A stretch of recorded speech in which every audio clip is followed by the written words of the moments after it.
جن کو بہترین رزق چاہیے یہ صرف ان کے لیے ہے۔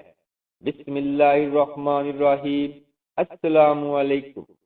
حضرت ابو ہریرہ رضی اللہ عنہ سے روایت ہے کہ رسول اللہ صلی اللہ علیہ وآلہ وسلم نے ارشاد فرمایا، جو شخص صبح میں یہ دعا پڑھ لے تو اس دن بہترین رزق سے نوازا جائے گا اور برائیوں سے محفوظ رہے گا، اور جو شام کو پڑھ لے تو اس رات بہترین رزق سے نوازا جائے گا اور برائیوں سے محفوظ رہے گا۔